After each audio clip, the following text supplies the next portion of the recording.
Well, I'm joined now by Mark Moore, the founder of Christafari. You came up with a brand new song called Pandemic, the Quarantine Anthem. Why don't you tell me a little bit about the inspiration? Why did you decide to write the song? Well, we had come home from a tour. I was got a sore throat on the plane on the way back from a month-long tour of Brazil and Argentina. I go to the doctor. The doctor tells me I have to go into quarantine. I'm like, I don't have the coronavirus. I know I don't. They're like, no, you have to go into quarantine. We were out of tests. And so I spent 2 weeks just kind of frustrated and obviously watching each one of those things that we cherish, the movie theaters closed, the restaurants, shut down for dining, and all these things change. And then all of a sudden the toilet paper frenzy, and it quickly became a hand sanitizer apocalypse.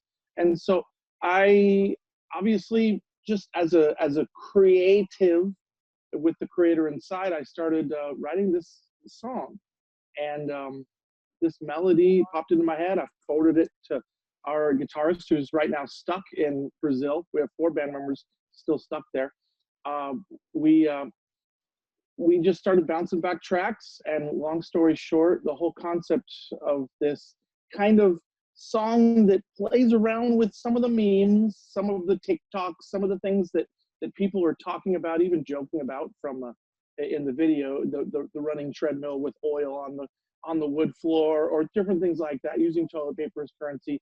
But the real heart of the song is don't fear and don't panic, and God's got this. God is greater. And there's one thing I don't say in this song ever, and that is coronavirus. I call it COVID-19. I call it other things, but dreaded virus. But I don't say corona, because I say Christ is the king. And ultimately, he's the king of all kings, and he's the one who we want to be focusing on right now. Tell me a little bit about the difficulties of producing a video like this if you had 4 members who were still stuck in Brazil, and then you're also talking about filming while you have stores that are closed, movie theaters are closed. How are you able to produce this video? Well, thankfully, over the years, just a little bit of a rewind, we became full-time musicianaries about 7 years ago, musical missionaries. And so we raised support to go. We're typically in 25 to 30 nations a year. And as we go to these places, we see these incredible backdrops, these incredible people. And so we have to film them, whether it's just a phone or a camera that we have. And so we've kind of figured out how to do music videos. We've put out about 80 music videos in the last 7 years. And so for us, doing a music video was easy. I have a home studio, doing that was easy. And then we just had to figure out, how are we going to go certain places? Well, that's when we get a big blue cloth, we hang it up behind and do a green screen. So sometimes when you think we're in a grocery store, we're not. That's just a photo of shelves. And then obviously just keeping that social distance. The biggest challenge for me is I'm a hugger. So, when I'm working with someone, I want to hug them afterwards, saying, great job. And we weren't able to do that. But I did go to the grocery store one time. I was genuinely buying groceries, and the shelves were completely empty. So what do? You sing and dance in the middle of the grocery store because there's nobody around, and because those shelves are empty. And we did, I won't say the name of the store, but a guy came to kind of say, hey, you guys got to get out of here. But besides that, we did it all from home. One of the biggest challenges, my daughter, who just turned 8, her birthday party got postponed, and then finally we just said, hey, you know what, let's have it today on your actual birthday. And so we had to have a virtual party. And so that wasn't us acting with the little phones and doing FaceTime with her friends, and the piñata. She loved it. She got to get all the swings of the piñata that she wanted and all the candy. But, we're having to get creative in what we do to bide this time and to not just survive, but thrive. So Mark, what's been the reaction outside of the one in the store? What's been the reaction that you've gotten from people who've had an opportunity to listen to the anthem? Well, yeah, and just for those who don't know, it's on YouTube. It's called Christafari Pandemic, a Quarantine Anthem. The reaction has been fantastic. It's encouraged people to put their trust in God. I just want to encourage you guys also. There are 365, actually 366 times in the Bible where it says, fear not. And that is that is something, that is a commandment, one for every day of the year, including leap year this year. And so I think people are kind of encouraged. We're trying to give them courage that we will get through this, that this is not the end. Don't give up hope. And then beyond that, we've also had certain things go viral. Like we have in the song, we have a cover up your face dance, and that's going viral. We've seen probably about 15 countries, people from 15 different countries posting it. We have another one. Our keyboardist in the song takes his headphones and goes like this and makes a little bit of a headphone mask. A lot of musicians are doing that as a kind of a meme or whatever. It's fun to see these things spread. And in the same way, we don't want to make this, what's going on, this pandemic, seem like something positive or be happy in it. But at the same time, we have joy in our hearts. The joy of the Lord is our strength in this tough time. And so we're trying to lighten the moods. We could have used the green screen behind us and had these giant coronas just floating around, looming, and we could have shown hospital beds in Italy and things like that. But I think we're bombarded with those images already. I think what we need is to remember that Christ has the wheel. Mark, how do you encourage Christians in times like these to be the hands and feet of Jesus, especially when you have to buttress that against the concerns, the very real concerns of this contagion? How are you doing that, and how are you encouraging others to shine the light of Christ in their communities, even while we're trying to keep a good social distance?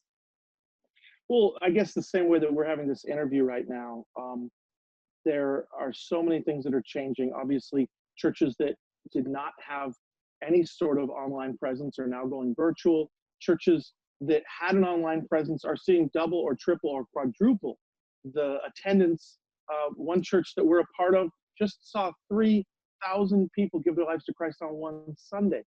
People are flocking to the churches, if not physically, which they can't, virtually. And so I think there's a hunger, there's a thirst. So what I want to encourage you, I think it's 2 Corinthians 1, the comfort that we received, to offer that comfort for others in any struggle that they're facing, any trouble, any trial that they're facing.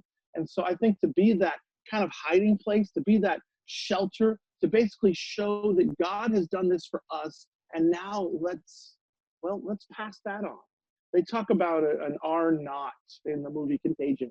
And if something's R1, one person's sick, one person gets it, and it doesn't really explode. And obviously the R naught for coronavirus is high. But what about our R naught for our faith? What if one person can reach 2, and those 2 can reach 4, those 4 can reach 8, or even more so?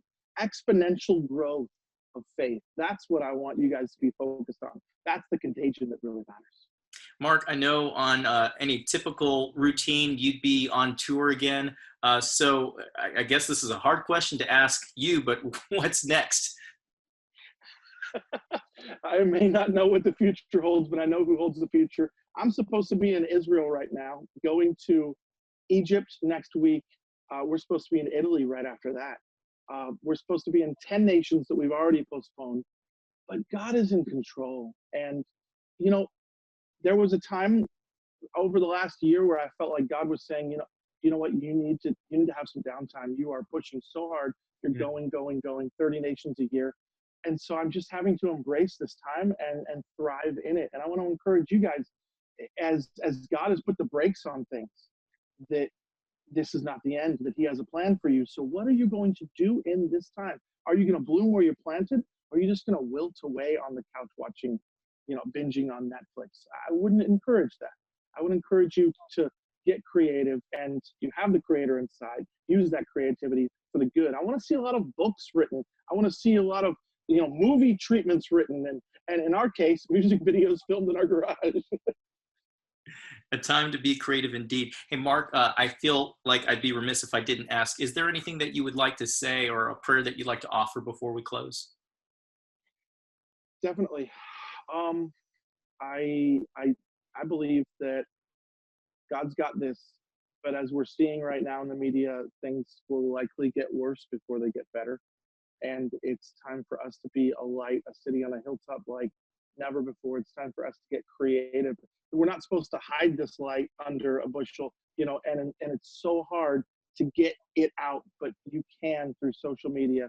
You can through calling friends, FaceTiming friends, through reaching out to those people. So right now, right after you watch this, just look through your phone and just pray through that list of friends and just say, God, who should I reach out to right now? And I believe he'll put the right people in your heart. Mark Moore with Crestafari, thank you so much for sharing, and we wish you all the best. That video, that music video is quite catchy. Thank you. And I want to encourage you guys to watch it and cover up your face. Okay. God bless you guys. Enjoy the Christafari pandemic quarantine.